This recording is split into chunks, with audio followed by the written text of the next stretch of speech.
Welcome to my channel Yashraj English Classes. Today I'll talk about a new poem. The name of the poem is An Epitaph. Its correct pronunciation is An Epitaph. It is written by Walter de la Mare. तो याद करने के लिए एक trick बता दे रहा हूँ कि मरने की बात कौन करेंगे, मरने मारने की, तो वाल्टर डी ला मारे।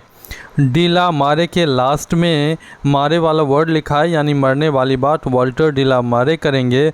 और एपिटेफ होता क्या है? An epitaph something that is written on a grave stone. जब किसी भी क्रिश्चियन कम्युनिटी में किसी की डेथ होती है तो उसके बगल में एक ग्रेव स्टोन पे उनका बर्थ ईयर, डेथ ईयर, इस टाइप के सारे डिटेल्स ग्रेव की इनग्रेव होते हैं, उस पर छपे होते हैं। तो इसको बोलते हैं एन एपिटेफ। यानी an epitaph is related to the dead body. Dead body से रिलेटेड है, इसमें मरने की बात होती है और मरने की बात करेंगे वाल्टर डी ला मेरे। So you have to remember the name of poet Walter de la Mare is related to an epitaph. Now I will pay attention on the lifespan of Walter de la Mare. Walter de la Mare was born in 1873 and died in 1956. Was born in the village of Charlton in Kent, England. He lost his father at the age of 4 and had to move with his family to London. He is known for his sensitive concerns with the world of children and the world of supernatural.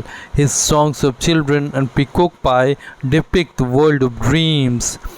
But even in these songs there is a note of melancholy. The poet makes us aware of the inhuman condition of modern life. He shows his genius by evincing fresh interest in old themes. Queen Elizabeth II honored him with the Order of Merit in 1953. So from this chapter, the most important objective questions are that first, the birth. You have to remember the birth year and death year of Walter de la Mare. So he was born in 1873 and died in 1956. You have to remember the name of country where he was born. The name of country is England. He is known for his two things. First one is sensitive concerns with the world of children and second is world of the supernatural.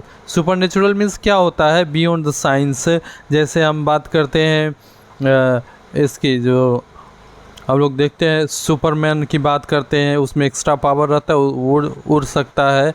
तो इस तरह के जितने extra power हो जो natural law के opposite हो तो उसको सुपर नेचुरल बोलते हैं। तो ये बात करते थे वर्ल्ड ऑफ चिल्ड्रन की और world of the supernatural की। You have to remember the two books which is written by Walter de la Mare. First one is Song of Children and second one is Peacock Pie. तो ये सारे questions है जो objective type के questions है, आप live spin पे ध्यान देंगे। वो 1873 में पैदा लिए और मरे 1956 में। कहाँ पैदा लिए? तो कैंट के चार्ल्टन विलेज में। कैंट कहाँ पड़ता है? तो इंग्लैंड में।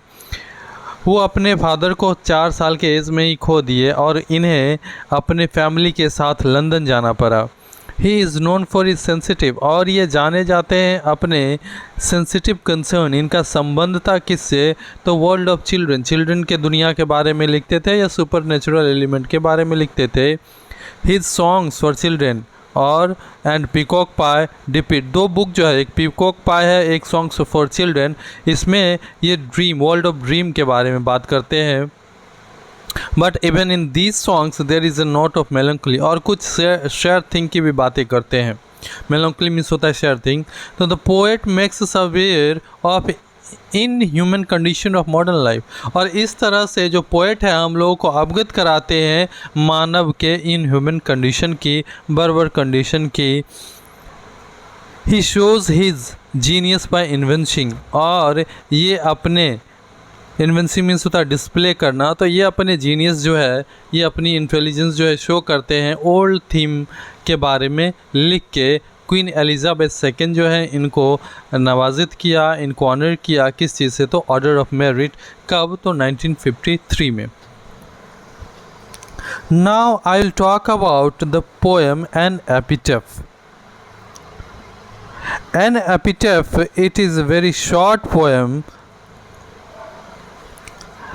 and here the poet talks about a beautiful lady.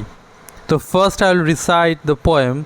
Here lies a most beautiful lady, light of step and heart was she.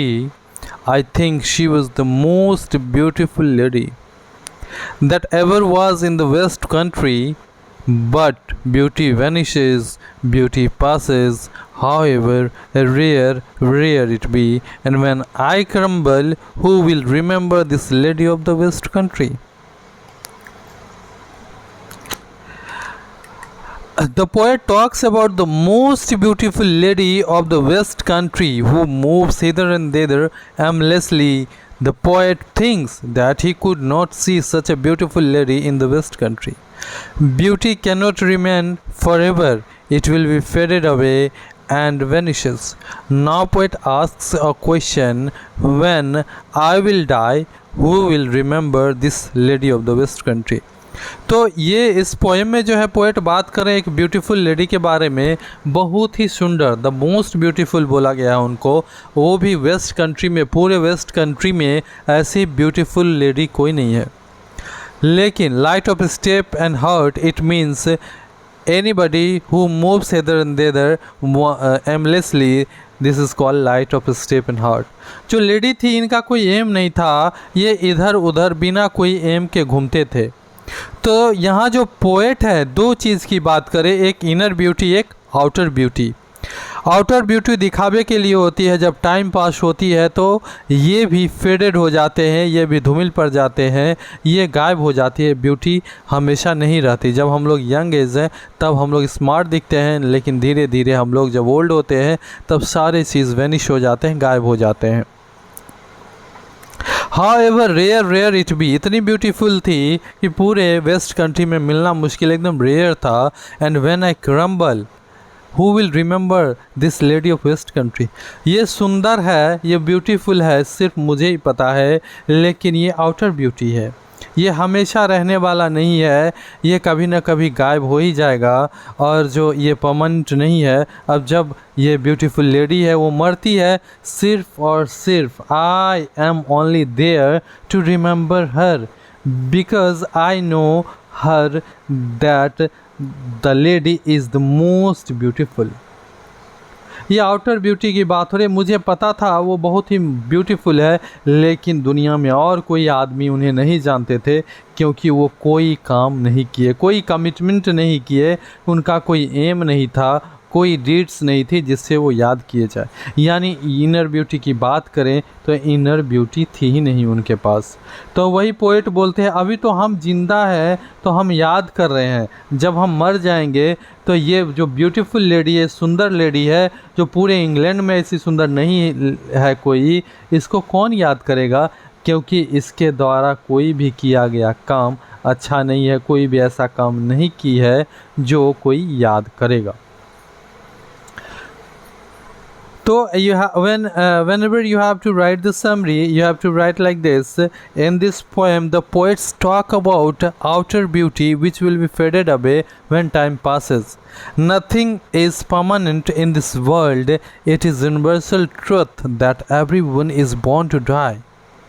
It doesn't matter how ugly and how beautiful she is, but his deeds always be remembered. A person is known by his deeds, not by his beautiful face. So this is the summary of the poem, and the poem is very short. You can understand this poem because the language of the poem is very lucid, very simple, and you read it and understand it. If you have any problem regarding this chapter, you can ask me question on mobile number 9504879661. Thank you for watching this video. Don't forget to like, comment, subscribe and please press the bell icon. Thank you very much.